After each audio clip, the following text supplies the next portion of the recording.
కానీ ఇప్పుడు పరలోకమందు ఉన్నటువంటి తండ్రి చెప్తున్నాడు. ఏమని చెప్తున్నాడో తెలుసా? మీరు నా కుమారుని యొక్క మాట వినండి. ఎవరి మాట వింటారో? చాలామంది చాలా మాటలు మాట్లాడతారు. చాలామంది చాలా మాటలు మాట్లాడతారు. కొంచెం నీకు రోగం వచ్చింది అనుకోండి, నేను పలకరించడానికి వచ్చిన వాళ్ళు ఎన్ని హాస్పిటల్ చెప్తారండి, ఎంతమంది డాక్టర్ల గురించి చెప్తారండి. ఒక ఆవిడ వచ్చి అంటుంది మెండపట్లో బాగా చూస్తున్నారండి, ఇంకొక ఆవిడ వచ్చి రాయమండ్రిలో బాగా చూస్తున్నారు, ఇంకొక ఆవిడ వచ్చేమో కాకినాడ బాగా. ఏ ఊరని వెళ్తావు నువ్వు? ఏ ఊరని వెళ్తావు? ఇంతమంది ఇన్ని సలహాలు ఇస్తే నువ్వేం చేస్తావు? అంచేత ఒకప్పుడు నేను మోషేను నియమించుకున్నాను. మోషే ద్వారా ధర్మశాస్త్రాన్ని ఇచ్చాను. మోషే అధికారం కలిగి ఉన్నాడు. మోషే మీతో మాట్లాడాడు, ఆ ఆజ్ఞలను మీరు పాటించారు. కానీ ఈ రోజున నేను చెప్తున్నాను, మోషే కంటే శ్రేష్ఠుడు ఇక్కడ ఉన్నాడు, ప్రవక్తల కంటే శ్రేష్ఠుడు ఇక్కడ ఉన్నాడు. ఆయన మాట మీరు వినండి. ఈ రోజున అందరూ కూడా తీర్మానం చేసుకోండి. వాళ్ళ మాట కాదు, వీళ్ళ మాట కాదు. పాస్టర్ గారికి పని పాట ఏముంది? ఊరంతా తిప్పుతాడు మమ్మల్ని. ఓ సంవత్సరం మా పాస్టర్ గారికి తెల్లసీరలేక కట్టుకోకపోతే ఒకడు అన్నాడంట, వాళ్ళ ఆవిడని కట్టుకోలేదు కానీ మా ఆవిడని కట్టుకోమంటున్నాడు అన్నాడు అంటాడు. చచ్చాడు. అందుకనే ముందు మా ఓళ్ళని పాటించమని నేను చెప్తూ ఉంటాను. ఎందుకనంటే మనం పాటించి అప్పుడు ఎదురోళ్ళకి చెప్పాలి. ఒకడు ఏం చేయడం అనుకుంటున్నారు? పరిశుద్ధ పరిశుద్ధ పాట పాడేటప్పటికంట మొత్తం ఇల్లంతా రిబ్బన్లు కట్ చేసుకుంటా చివరికి వెళ్ళిపోవాలంటున్నాను. నాకు చెప్తున్నాడు, నా డ్యూటీ. వారు రూల్ అలా కాదురా, పరిశుద్ధ పాట అయిన తర్వాత ప్రార్థన చేసి ప్రతి గది ఓపెన్ చేస్తామనంటే ఆడికి పౌరుషం వచ్చేసి అన్ని గదులు ఆడే కట్ చేసేసుకున్నాడు. నన్ను కట్ చేయనివ్వలేదండి. అన్ని గదులు ఆడే మన ఊరిలోనే సంవత్సరం తిరగకుండా చచ్చిపోయాడు. ఎందుకంటే ఎవడు చేసి పని, ఎవరికన్నా వాక్యం వచ్చు, ఎవడన్నా బైబిల్ ఉందో, ఎవడన్నా చెప్పొచ్చు, కానీ ఎవడు చేసే డ్యూటీ వాడు చేయాలి. సంవత్సరం తిరగకుండా చచ్చాడు. అంచేత మనం ఎవరి మాట వినాలి? చెప్పండి, ఎవరి మాట వినాలి? ప్రతి ఓడు వచ్చి పాస్టర్ గారు ఒకటి తేడాగా దొరుకుతాడు. ప్రతి ఓడు వచ్చేసి మాకు చెప్పేస్తాడు, మేము బైబిల్ ట్రైన్ అవుతామే ఎందుకు, ఇన్ని సంవత్సరాలు ప్రభు దగ్గర మా జీవితాన్ని సమర్పించుకోవడం ఎందుకు, ఏదో చెప్తే నేను చేయటాక సున్నత లేనోడు. ఆలోచించేయమని మనం చేస్తున్నాం. మోషే 10 ఆజ్ఞలను తీసుకుని వచ్చేటప్పుడు అతని ముఖము దగదగా మెరిసిపోయింది. మనుషులు చూడలేకపోయారు, ముసుగేసుకోవలసి వచ్చింది. కానీ ఆ వెలుగు ఎన్నో రోజులు ఉండలేదు. కొంతకాలం అయిపోయిన తర్వాత మోషే ముఖములో వెలుగు తగ్గిపోయింది. కానీ యేసయ్య వెలుగు ఎప్పుడూ అలాగే ఉంటుంది. తగ్గిపోలేనటువంటి వెలుగు కలిగినటువంటి వాడు ఆయన. అందుచేత యేసుప్రభు వారు వచ్చి అంటున్నారు, ఇంతవరకు మోషే అధికారానికి లోబడ్డారు, ఇంతవరకు మీరు ప్రవక్తల అధికారానికి లోబడ్డారు, ఇక మీదట తండ్రి చెప్తున్నాడు, ఈయన మాట వినండి. ఆయన ఏం చెప్పాడు తెలుసా? మీరు సర్వలోకంలోనికి వెళ్ళి సర్వ సృష్టికి ఆయన మాట వింటావా వినవా? లాస్ట్ ఇయర్ ఎంతమంది తిరిగారు? ఒకసారి చేయత్తం చూద్దాం. తిరగలేని వాళ్ళు ఆటో మీద అన్న తిరుగుతున్నారు కదా, ఆటో మీద తిరుగుతున్నారు. ఎందుకనంటే ఈ సంవత్సరం ఉన్నాను, వచ్చే సంవత్సరం నేను ఉండను అనేటువంటి భయం వేసి మనం తిరుగుతూ ఉన్నాం. అయితే మనం తిరిగినందుకు ఎంతమంది రక్షణ పొందారు ఏమో మనకు తెలీదు. కానీ దేవుడు చెప్పాడు, చెప్పమన్నాడు, చెప్పటం మన డ్యూటీ. దులపమన్నాడు, చెప్పండి ఏం దులపాలి? మీరు ఎక్కడికి వెళ్ళినా సరే మర్చిపోకండి, రేపు పొద్దున్న చెప్పులు వేసుకుని వెళ్తారు కదా, వెళ్ళిన కాడ అల్లా కదా అంతా. ఎందుకంటే మనం రోడ్డు మీద నడుస్తాం కదా, బోడంత డస్ట్ పడుతుంది. అంచేత ఏం చేయాలి? ఆ డస్ట్ను మనము ప్రతి చోట దొలపాలి. రేపొద్దున అంటాడంట, యేసయ్య గురించి నాకు ఎవడన్నా చెప్తే కదా నేను నమ్మనాకే అంటాడంట ఇళ్ళకడు. అప్పుడు దేవుడట, నీవు కాళ్ళ మీద దులిపినటువంటి ఆ బూడిదని తీసుకొచ్చి, ఇదిగోరా నా బిడ్డ దులిపినటువంటి బూడిది ఇదిగో అంటాడట. అంచేత మీరందరూ తిరగండి, తిరిగి ప్రతి చోట ఏం చేయండి? అవకాశం ఉన్న ప్రతి చోట, అవకాశం ఉన్న ప్రతి చోట కూడా బూడిద దులపండి. ఎందుకనంటే దేవుడు చెప్పాడు మనకు. చెప్పటం మన వంతు, దులపటం మన వంతు, మార్చటం ఎవరి వంతు? చెప్పండి, ఎవరి వంతు? దేవుని వంతు. దేవుడు కార్యం చేస్తాడు. చూడండి, మోషే యొక్క మహిమ ఏమైందో తెలుసా? దిగజారిపోతుంది. కానీ యేసయ్య మహిమ ఎన్నటికీ కూడా ఏమవలేదు. అంచేతనే we are not joined with Moses. మోషేతో మనం కలిసి లేము, మనం ఏలియాతో కలిసి లేము. మనం ఎవరితో కలిసి ఉన్నామనంటే యేసు ప్రభువారితో మనము కలిసి ఉన్నాము అనేటువంటి విషయాన్ని నేను మీకు జ్ఞాపకం చేస్తూ ఉన్నాను. రెండవ పాయింట్, సమస్త జనులు. మొట్టమొదటిది ఏంటండి? సర్వాధికారం, ఆల్ అథారిటీ. రెండవది ఏంటండి? చెప్పండి.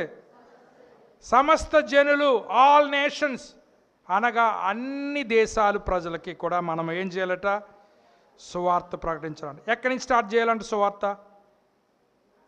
చెప్పండి, ఎక్కడి నుంచి స్టార్ట్ చేయాలంట? ఎవరు మాట్లాడారేంటి? సువార్త ఎక్కడి నుంచి స్టార్ట్ చేయాలంట? మొట్టమొదట యెరూషలేము, రెండవది సమరయ, యూదయ, మూడవది సమరయ, నాలుగవది బూదిగంతములు. ఫస్ట్ ఎక్కడ సువార్త చేయాలి? మన ఊర్లో చేయాలి.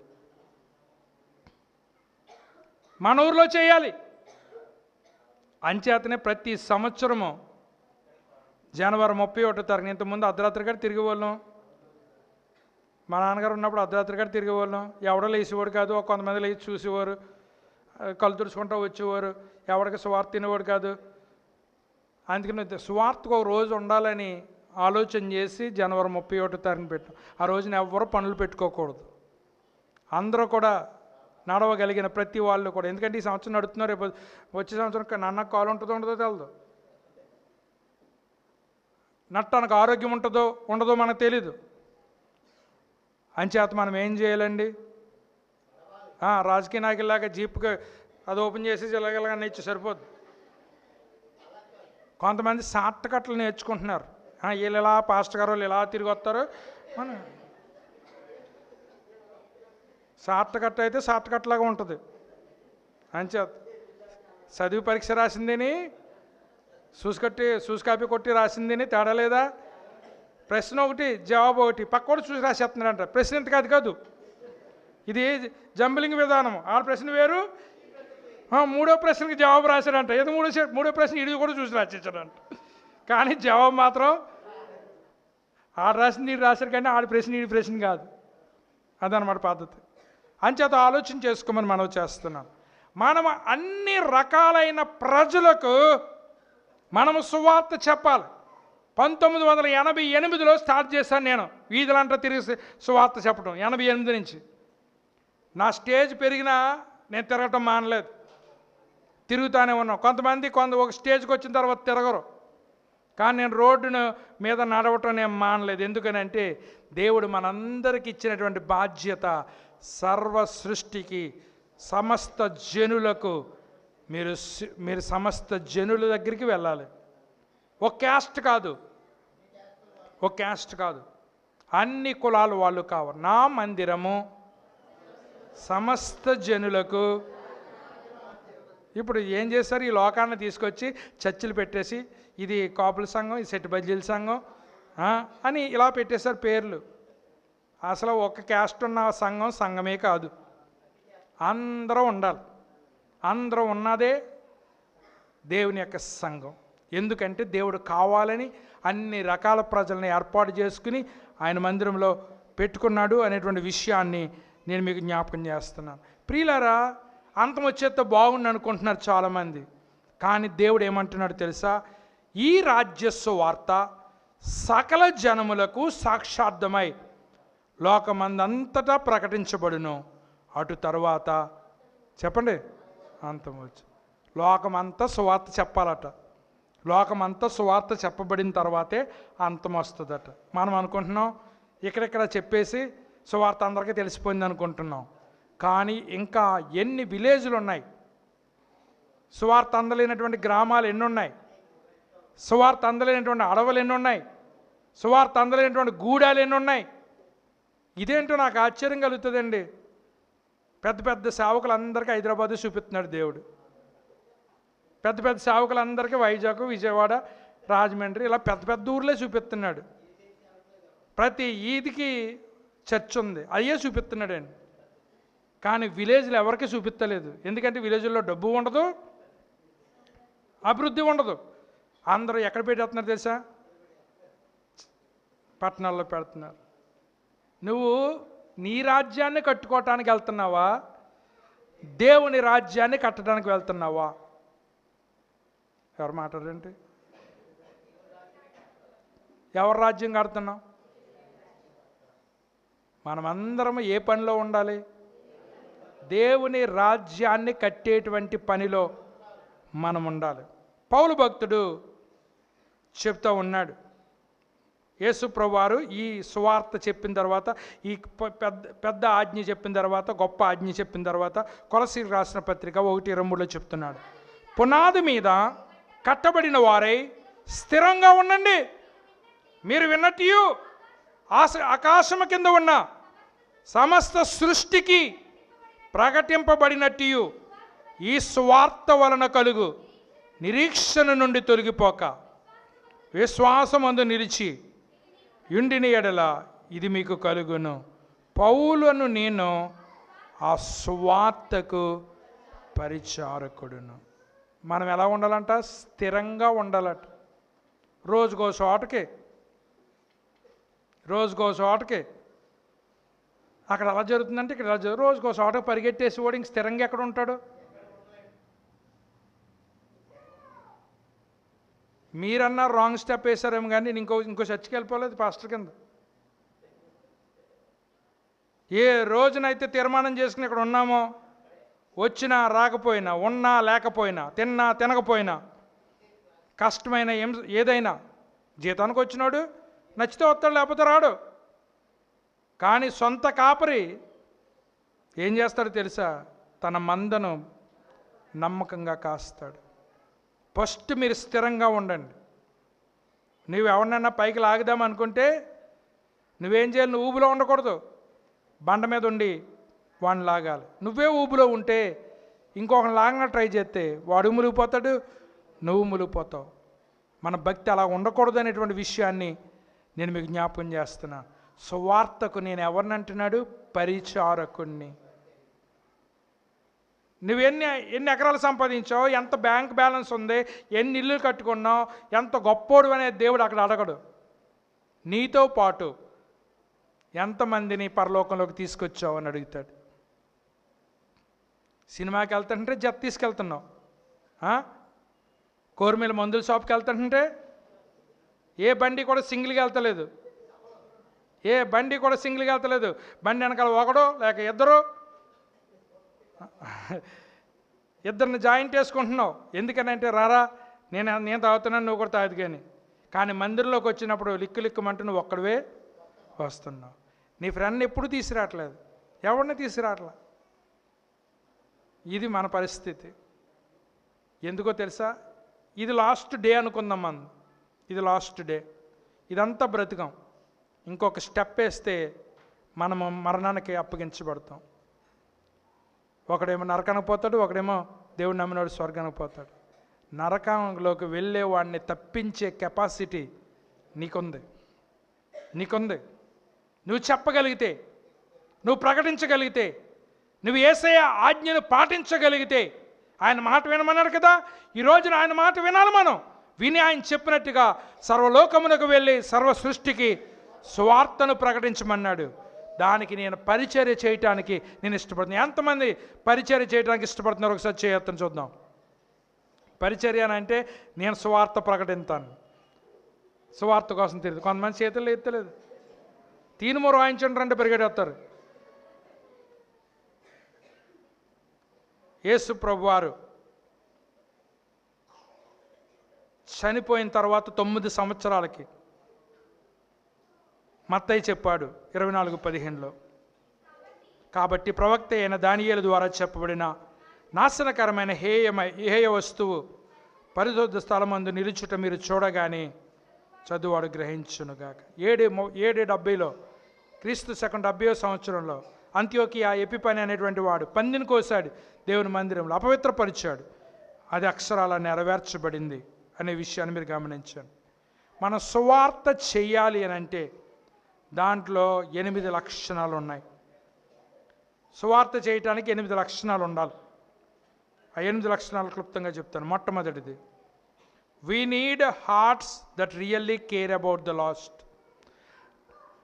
నశించిపోవచ్చున్నటువంటి ఆత్మల పట్ల భారమైన హృదయము కలిగి ఉండాలి. ఎవడెలా పోతే నాకెందుకు, ఎవడెలా పోతే నాకెందుకు అని అనుకోకూడదు. నేను బాగుండాలి, అందులో నేను ఉండాలి, నాతో పాటు అందరూ బాగుండాలి అనుకోవాలి. ఎవరిని చూసి జాలేయాలి? మనకి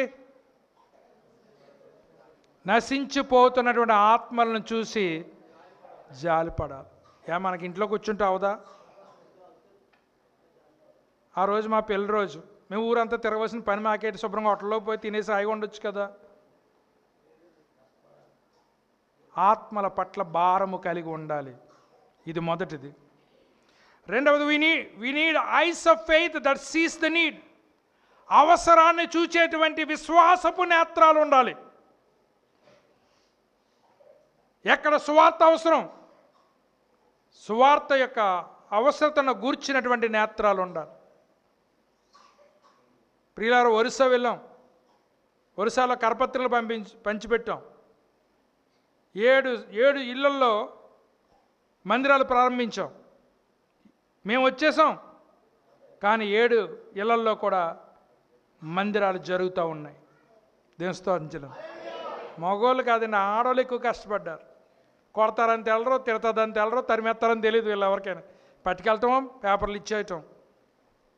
ముస్లింలు సైతము మరి డ్రింకులు ఇచ్చారు తాగటానికి. రెండోసారిలో అనేక మందికి బాప్తీసాలు ఇచ్చాం. అక్కడ తరం పడ్డాం, కొట్టబడ్డాం. పరిచర్య జరుగుతూ ఉంది. కారణం ఏంటంటే అక్కడ అవసరత ఉంది అనే విషయాన్ని మేము గ్రహించాం. మూడవది, we need wisdom and planning. సరైనటువంటి సంకల్పం ఉండాలి, జ్ఞానం ఉండాలి ఏదైనా పని చేయాలంటే.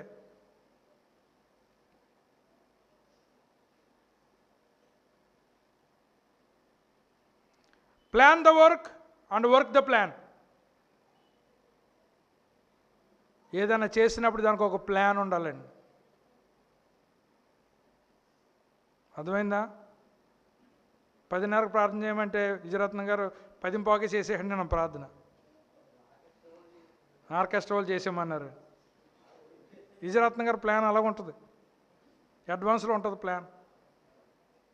మంచిది, ముందు ఉండటం మంచిది. నేను దాన్ని అభినందిస్తున్నాను. మనం ఎప్పుడు వెనకబడి ఉండకూడదు. మనం ఎప్పుడు ఎక్కడ ఉండాలి? దేవుని బిడ్డలో. ఎబ్రీ స్త్రీలు ఎవరు? మీరెవరు? మసూరికైన వాళ్ళు అయితే అంత లేటుగా వస్తున్నారు పాటలు అయిపోయాక.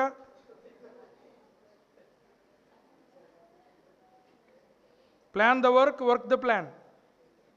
నాలుగవది, we need brothers and sisters in Christ to go. క్రీస్తులో ఉన్న ప్రతి సహోదరుడు, ప్రతి సోదరిమణి వెళ్ళాలి. ఇది ఎవరికి మినహాయింపు కాదు. భోజనం ఎవరికైనా మినహాయింపు ఉందా?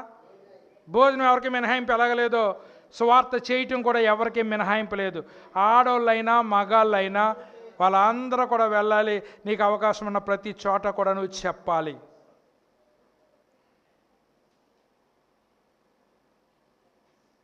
ఐదవది, we need the congregation that will send. నువ్వు వెళ్ళాలి. ఒకవేళ నువ్వు వెళ్ళకపోతే వెళ్ళే వాళ్ళని పంపాలి. నువ్వు వెళ్తున్నావా? ఒకవేళ ఎవరన్నా మంచం మీద ఉండి లేవలేని స్థితిలో ఉన్నారు, వాళ్ళు వెళ్ళలేరు.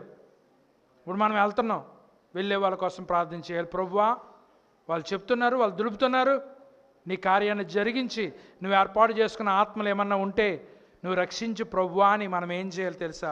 కదలలేనటువంటి వాళ్ళు ప్రార్థన చేయాలి. ఎవరి వంతు వాళ్ళది, ఎవరి డ్యూటీ వాళ్ళది, ఎవరి ధర్మాలు వాళ్ళు చేయవలసిన పరిస్థితి ఉంది అనేటువంటి విషయాన్ని నేను మీకు జ్ఞాపకం చేస్తూ ఉన్నాను.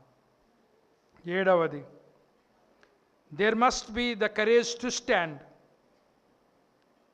నిలబడటానికి ధైర్యం ఉండాలి. ఏముండాలమ్మా? నేను మానేస్తే 4 సంవత్సరాల కింద మానేయాలి ప్రసంగాలు చెప్తాం. నాకు ఆపరేషన్ అయినప్పుడు మానేయాలి. ఉంటే పోతే పోతాం. ఉన్నన్ని రోజులైనా దేవుడు పని చేయాలి. అని నిలబడి చేస్తున్నాం.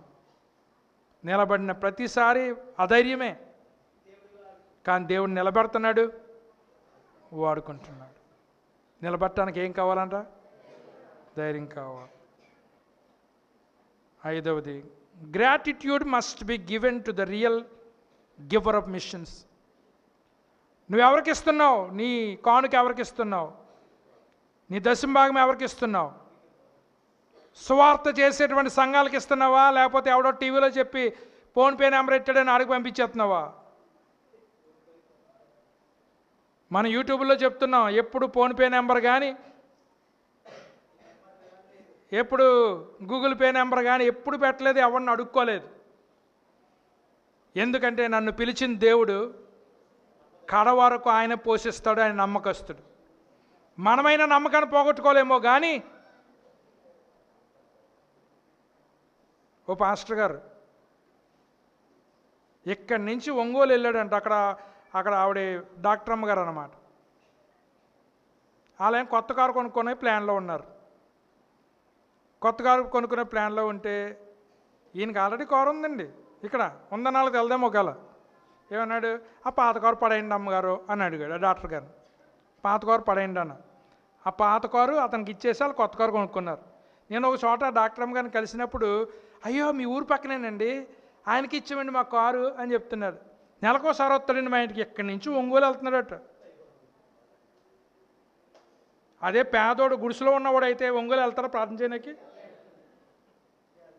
చెప్పండి అమ్మా. వాళ్ళు ధనవంతులు కాబట్టి, డబ్బులు సంపాదించే వాళ్ళు కాబట్టి అక్కడ ప్రార్థన చేస్తున్నాడు. అప్పుడు వాళ్ళు ఏం చేస్తారు, అయ్యి బాబాయ్ ఇక్కడి నుంచి ఇంత దూరం వచ్చాడని చెప్పేసి ఆ ఛార్జీలకి ఆయనకి మిగిలిలాగా లెక్కేసి ఇస్తున్నారు.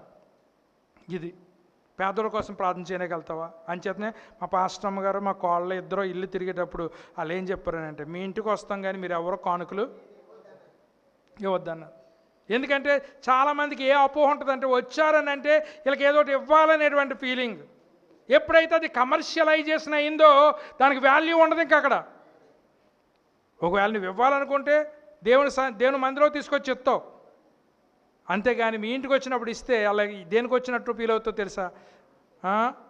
ఒకళ్ళు ఎత్తమిస్తారండి, తర్వాత వెళ్ళిపోయిన తర్వాత అంటారనమాట 500 డాష్.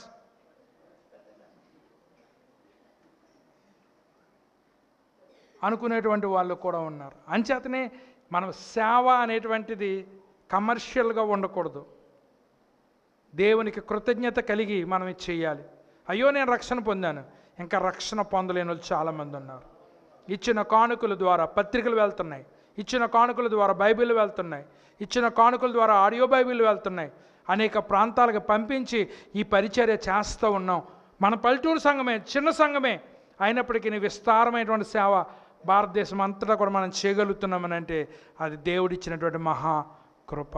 నువ్వు ఇస్తున్నది ఏమవుతుందో నీకు తెలియకపోవచ్చు, కానీ ఒక నువ్వు నమ్మకంగా ఇచ్చిన దాన్ని దేవుడు ఎలాగ ఉపయోగించుకున్నాడో నీకు చూపిస్తాడు. ఆ రోజున అది నీ కన్నులకు ఆశ్చర్యం. అంచేత టీవీలో కౌరులు చెప్పే వాళ్ళందరికీ మీరు ఫోన్పేలో గూగుల్ పేలో చేయకండి. ఏ సంఘం అయితే నిన్ను పోషిస్తుందో, ఏ సంఘం అయితే నిన్ను బలపరుస్తుందో, ఏ సంఘం అయితే సువార్తకు కట్టుబడి ఉందో ఆ సంఘానికి మీరు ఏం చేయాలి తెలుసా? కొంతమంది సంఘస్థులు హైదరాబాద్ పోయారండి. ఇప్పుడు శర వెళ్ళాడు హైదరాబాద్. ఆయన ఎప్పుడూ టచ్లోనే ఉంటాడు సంఘంతో. కొంతమంది వెళ్ళారు, వాళ్ళు ఎక్కడున్నారు మనకు తెలదు, ఎక్కడున్నాడో తెలదు, ఏం చేస్తున్నాడో తెలదు. ఆడేవాడ మన మాస్టర్ వాడు చూసి ఫోన్ చేశాడు, అదేంటి తెలుసా, చచ్చిపోయినోడి దగ్గర లేకపోతే విగ్రహం దగ్గర డప్పు కొడుతున్నారంట వాళ్ళు. అక్కడ నువ్వే ఇక్కడ రాజులా బతికేవాడు, నువ్వు 10 రూపాయలు ఉన్నా ఈ రోజున సవాల్ దగ్గర నువ్వు డబ్బులు కొట్టుకుంటున్నావంటే నీ పరిస్థితి ఏంటో ఒకసారి ఆలోచించి. ఏం బాగుపడిపోయి ఊరు వదిలేసి, నయం ఏం బాధపడిపోయిందండి ఎరుసలేము వదిలేసి. ఆలోచించేయమని మనం చేస్తున్నాం. ఈ 8 విషయాలు పరిగణలోకి తీసుకున్నట్లయితే దేవుని సేవ చేయటానికి మనం అందరం కూడా ముందుకు వెళ్తాం. 3వ పాయింట్ 4వ పాయింట్ క్లుప్తంగా చెప్తాను.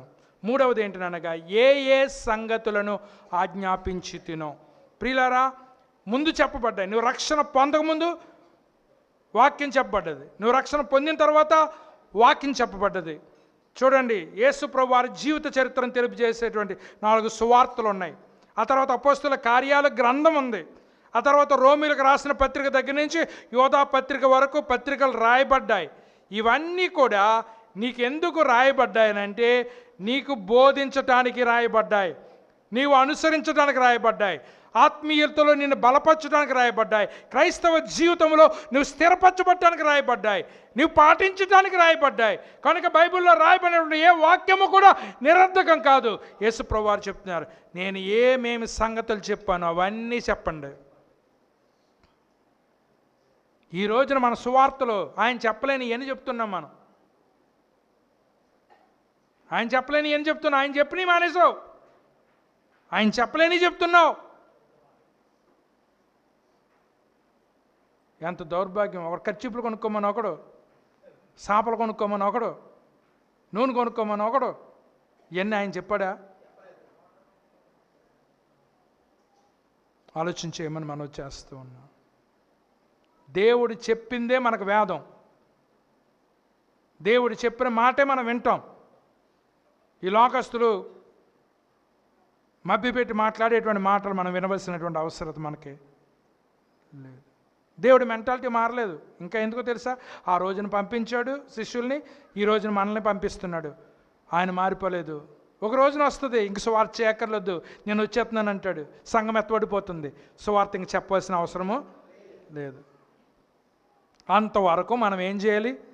యేసయ్య ఏం చెప్పాడో అవన్నీ కూడా మనం చెప్పవలసిన ఆవశ్యకత ఉంది. 4వది సదాకాలము. ఆల్వేస్, ఆల్వేస్, సదాకాలము. చైనాలో ఒక మారు మనస్సు పొందినటువంటి ఆయన ఉన్నాడు. ఆయన పేరు చెన్లో అనేటువంటి ఆయన. ఇంకెవరు క్రైస్తవులు లేరు, ఆయన ఒక్కడే క్రైస్తవుడు. బాధ కలిగినప్పుడల్లా బైబిల్ చదువుకునేవాడు,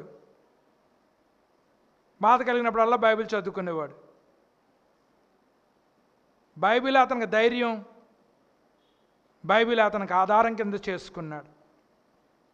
ఒక రోజున ఈ వాక్యం చదివాడు. ఏ వాక్యము? ఇదిగో యుగ సమాప్తి వరకు సదాకాలము నేను మీతో కూడా. మీకు అక్కడ చూడండి, కాబట్టి మీరు వెళ్ళి అని చెప్తాడు. Therefore go into all the world. నువ్వు వెళ్ళేటప్పుడు నేను నీకు తోడుగా ఉంటాను అన్నాడు. దేవుని స్తోత్రం చెల్లింది. నిన్నొక్కనే పంపలేదు. నువ్వు వెళ్తే నేను నీకు తోడుగా ఉంటాను అన్నాడు.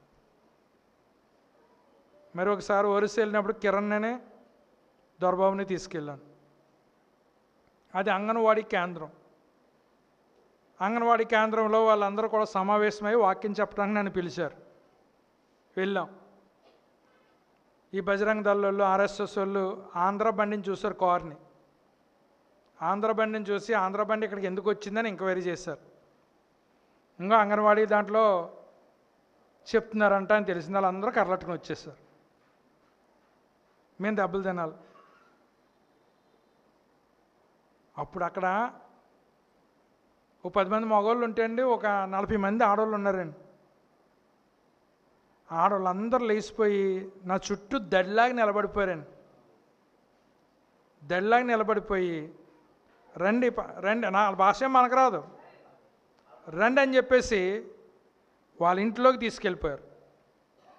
ఆడవాళ్ళందరూ నాకు భద్రత ఇచ్చి మీరు ఇక్కడ ఉండండి, మీకు ఏం జరగదో మేము ఉన్నామని చెప్పారు.